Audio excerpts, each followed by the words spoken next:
چونکہ انگریز جب اس ملک میں آیا اس وقت یہاں پر مسلمانوں کی حکومت تھی، تو سب سے پہلے اس کا یہی تھا کہ ہمیں یہاں کے مسلمانوں کو جڑ سے ختم کرنا ہے، ہمیں اسلام کو جڑ سے ختم کرنا ہے۔ اسی اسلام کو جڑ سے ختم کرنے کے لیے اس نے نہ جانے کتنے علماء کو شہید کر دیا، نہ جانے کتنے مسلمانوں کو شہید کر دیا گیا، نہ جانے کتنے مسلمانوں کو کالا پانی کا سزا دے کر ان کو ہمیشہ کے لیے جیل میں قید کر دیا گیا،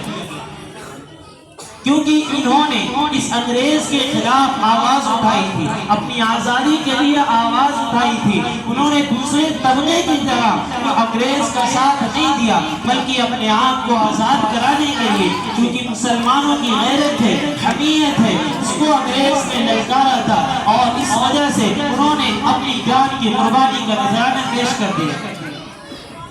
انگریز مورخ خود لکھتا ہے کہ 1857 کی جنگ کے بعد جب انگریزوں میں پھوٹ پڑی تھی، اس کے بعد انگریزوں نے اس پر قابو پا لیا، اور اس تحریک کے چلانے والے کو جب اس کو پتا چلا کہ مسلمان ہیں،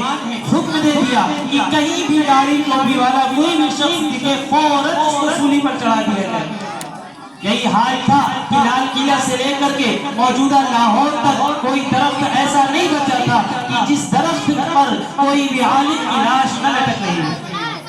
کئی ہزار علماء کو شہید کر دیا گیا۔ انڈمان کے جزیرے پر ایک عالم کا انتقال ہوا، اور کہتے ہیں کہ میں نے ان کے جنازے پر دیکھا کہ 4000 لوگ شریک تھے، اور 4 کے 4000 پورے کے پورے مسلمان تھے، کوئی غیر مسلم اس میں شریک نہیں تھے۔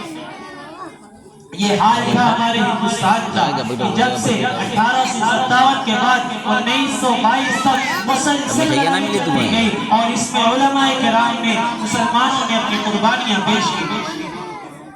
آج پھر اس کے بعد ہمارے اس ملک کو آزادی ملی، اور انگریز کے خلاف فتویٰ دینے والے سب سے پہلے شاہ ولی اللہ صاحب محدث دہلوی رحمہ اللہ ایسے جاباز عالم تھے کہ انہوں نے انگریز کے خلاف یہ فتویٰ دے دیا کہ اب ہندوستان یہ غلام بن چکا ہے، اب انگریزوں کے خلاف جہاد کا فتویٰ ہے، اب ان سے لڑنا ضروری ہے۔ اس فتوے کا آنا تھا کہ جگہ جگہ پر انگریزوں کے دانت کھٹے کر دیے گئے، جگہ جگہ پر ان سے لڑائیاں شروع ہو گئی، جس کی وجہ سے انگریز کمزور پڑنے لگا، اور پھر حال یہ ہوا کہ مسلمانوں کی آپس کی غداری کی وجہ سے، اپنی غداری کی وجہ سے ان کی یہ تحریک بھی ناکام ہو گئی۔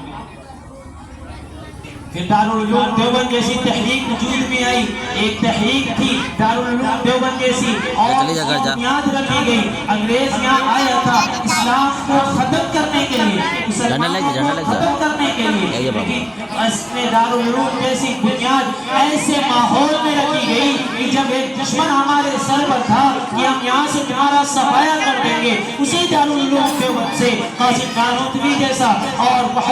قاسم نانوتوی جیسا، اور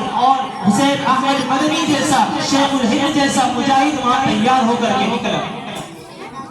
ایک وقت تھا کہ مولانا حسین احمد مدنی رحمہ اللہ نے فتویٰ دیا تھا کہ انگریز کی فوج میں بھرتی ہونا حرام ہے۔ ان کا یہ فتویٰ انگریز کی جج میں آیا، جج نے ان کو بلایا کہ آپ نے یہ فتویٰ دیا ہے کہ انگریز کی فوج میں بھرتی ہونا حرام ہے۔